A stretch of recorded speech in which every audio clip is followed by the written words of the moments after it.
Hello po, kumusta po kayo? Yung video ko po ngayon, ipapaliwanag ko po sa inyo yung mga na-encounter kong inverter na magkaiba po yung brand nya. Baka po sakaling makatulong sa inyo, makunan nyo po ng ideya. Ito po yung brand nya. Then, ito po yung model. 200 volt po siya. Mayroon naman pong 440 volt. 300 to 440 volt po. Ito po yung maliit lang siya, 2.2 kilowatt. Ito naman po, kaya niyang dalhin ng 7.5 kilowatt na motor. Ito po 3.7 kilowatt siya. Iba naman po yung brand niya, then iba yung model. Yan po. Okay, ipapaliwanag ko po sa inyo, baka sakaling ganito rin yung ma-encounter nyo. Kung nasaan man po kayo, sa mga factory or nasa mga barko, baka po sakaling magustuhan nyo yung video ko, paki-subscribe naman, din paki-like. Okay po. Computer drive siya, pwede siyang computer drive. Mayroon na po siyang terminal po para sa computer. Sasaksak na lang po papuntang computer para yung computer na po yung magkukuman. Pero ito po, mayroon na siyang program na naka-remote. Naka-manual lang po, pwede na natin siyang kabitan ng manual. Maliban po dito sa ganitong brand, minsan po hindi pa siya naka-program, tayo po yung magpo-program. Mabuti po kung English yung manual. Tulad ko po dito, hindi po siya English yung manual. Ganito po yung manual, anyong ASIO. Ang hirap pong intindihin, kaya po gumagamit na lang po ako ng common sense. Yung tinatawag na sundan na lang po yung diagram, din yung nakatutok sa kanya na program. Ipapakita ko rin po sa inyo yung connection nito, din yung function niya sa mga terminal niya. Baka sakali rin po na ma-encounter nyo to. Ano po? Para hindi na po tayo mahirapan, may ideya na po kayo. Ito po yung sa manual terminal niya sa remote po. Yan, gagamit lang po tayo ng selector switch, gagana na po yan. Pero po pwede rin gamitan ng magnetic contactor. Katulad po doon ng maliit, gagawa ko ng video na gagamitan ko ng magnetic contactor, ida-direct ko. Ito naman po siya, hindi pwedeng isama sa main control yung pinaka switch niya na normally open, kasi po magre-reading pa muna yung program niya, magi-standby siya bago mo siya i-on, bago siya gagana. Hindi po katulad nitong brand na kahit po magkasabay sila ng pinaka main switch mo, pag on ng main power, gagana na po siya. Ito po siya maarte, iba pong klase siya, itong brand na to. Kahit po magka-encounter kayo ng ganito, sabihin nyo tama yung ginawa ko. Kailangan po muna on na yung main power niya, naka-steady na sa kanya, naka-on na siya bago po natin i-switch on. Po, yung ganitong brand po, tandaan nyo po. Ito po yung pinaka-diagram ng terminal niya. Ayan po, ayan yung terminal niya. Dito lang po tayo mag-focus. Sa remote lang po natin. Wag na natin galawin yung computer kasi ibang program na po siya. Okay po. Ito po yung yung terminal niya. Yung gagamitin po natin pinaka-switch niya, CM1 lang po, then number 1 and 2. Kung forward lang po, 1 lang gagamitin natin. Pag forward and reverse, the 1 and 2 po. Yan po yung nakaprogram sa forward and reverse. Lagi po. Pag ganitong brand yung gamitin nyo, sa paniwalaan nyo po ako, totoo po yung sinasabi ko. Po. Then, gagamit po tayo ng variable resistor. Siyempre dahil po tinawag silang variable frequency drive, dahilan po sa variable na nagda-drive sa kanya. Siya po yung pinaka main controller, yung variable resistor po natin na 1 to 10 kilo ohms. Yan po. Yung variable resistor po natin, mayroon pong marka yan na 3, 2, 1. Yung common po lagi, yung 2, yung nasa gitna. Then 1 po low, 3 high. 0 po yung sa terminal niya yung common. Kahit po walang marka yung variable resistor nyo, i-tester nyo na lang po kung saan yung common. Then kahit magkabaligtad po yung high and low, baligtarin nyo na lang po pag hindi siya gumana, di ba po?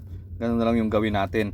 Then kung gusto mo pong mabasa na yung frequency niya sa malayuan, lagyan mo ng metro niya, indicator niya doon kung saan mo gusto ilagay. Iyan po yung kabitan natin, yung L, then FM. Then L, AMI naman po sa amperahe kung gusto nyo siyang sundan yung amperahe ng motor nyo. Ayan po, naka-indicate na po dyan. Yan na lang po yung ginagawa ko. sinusundan ko po yung diagram, yung mga ganito po, hindi ko na po pinapansin. Okay po? Yan na lang po yung gamitin natin, yung normally open yang dalawa, 1 and 2. Gagana na po yung inverter. Po yung variable resistor natin o volume control yung tawag. Yan po yung common, 2 red, 1 po black, then 3 yung white. Po. Ayan po, red yung common, white yung high, then black yung L, yung low po. Sa maliit naman po na ganitong klase, wala na pong 0, yung 0 I, yun po yung gamitin natin. Ito. Pag maliit po, wala na pong 0, 0 I po. Parehas lang yun. Pero dito po sundan po natin yung sa diagram nya para po sure ball tayo. Po, kung gusto nyo rin po, isubok nyo na lang din dito. Kung hindi po gumana yung 0, dito lang din po yan sa 0i. Basta't ganitong brand po.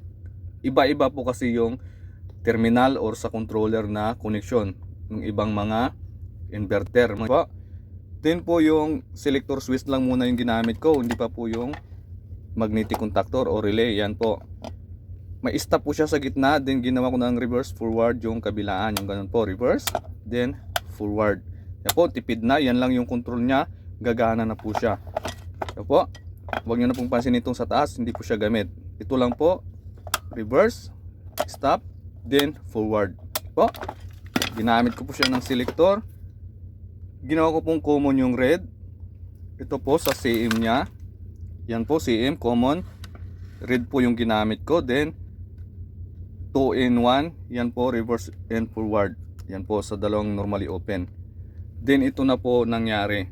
Yung common po si M1, then 1 and 2 yung reverse at saka forward.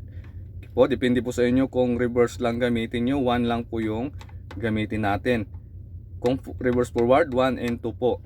Okay po, yan po lagi basta't ganitong brand. Tandaan nyo po, wala pong ibang pinagkaiba. Ganito lang po yung connection nya. Po, tandaan nyo, 6 na wire lang po.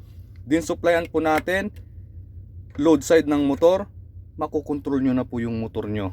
Maniwala kayo sa akin. Po, nasundan nyo na po. Iulit ko po yung variable resistor 1, 2, and 3. Yung 3 po high, yung 2 yung common, then 1 yung low. Ayan po.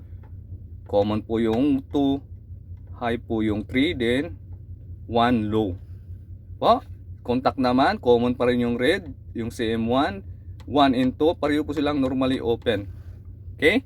Dito na lang po natin sila i-switch on. Pag switch on po natin, kukunik po sa common, yung isa po forward, then re-reverse.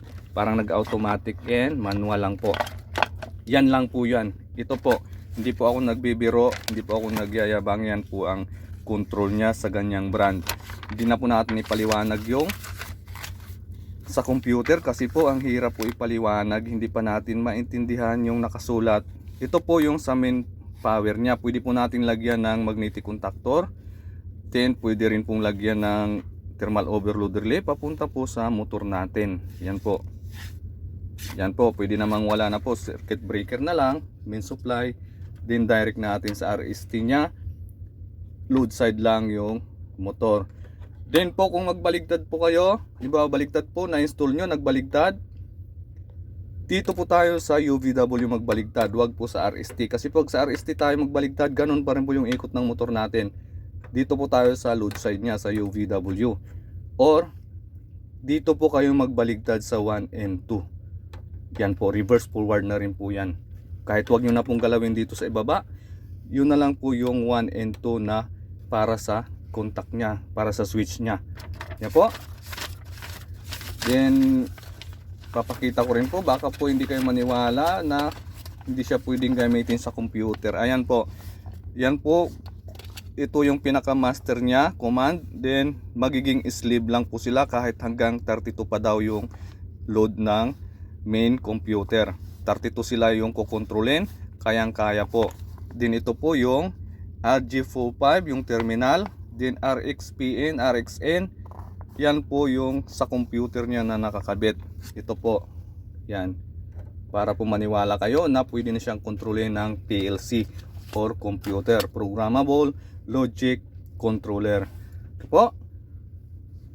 Ito po wala po munang indicator lamp, hindi ko po siya nilagyan kasi kailangan po kung gusto nating indicator lamp.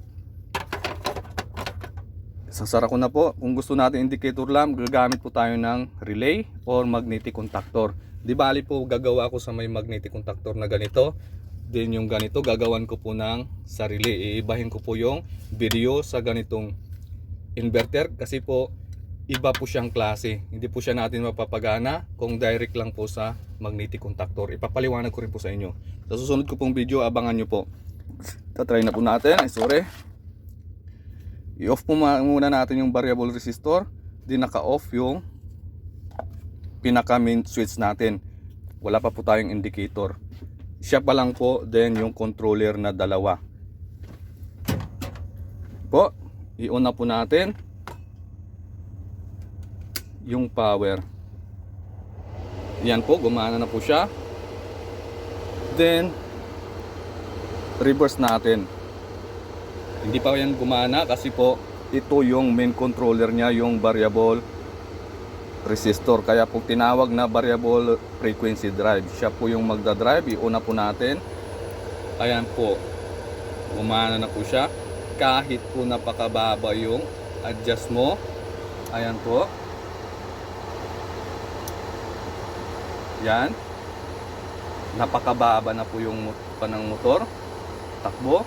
Kayang-kaya niya po yung i-drive. Yan po. Maniniwala na po kayo. Kahit po gaano siya kabagal, bilisan natin ng konti. Bilisan, bilisan.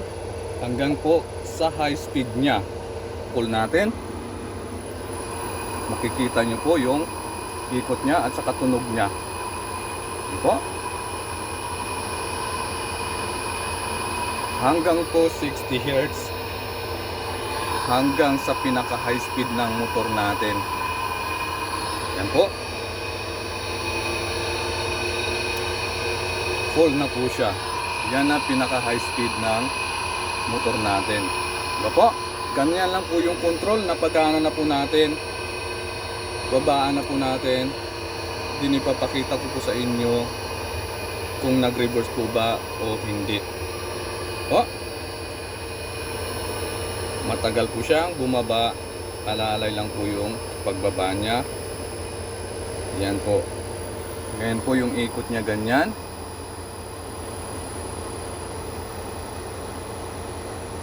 Ganyan po yung ikot niya. Clockwise po. Dito po tayo sa kabilang selector. Clockwise po siya. Stop po natin. Then i-reverse po natin. Kanina po ganyan yung ikot. Dilipat po siya natin. Yan. Ayan na po yung ikot niya. Diba? Counterclockwise. Then ilipat po natin sa kabila. Magiging clockwise po siya.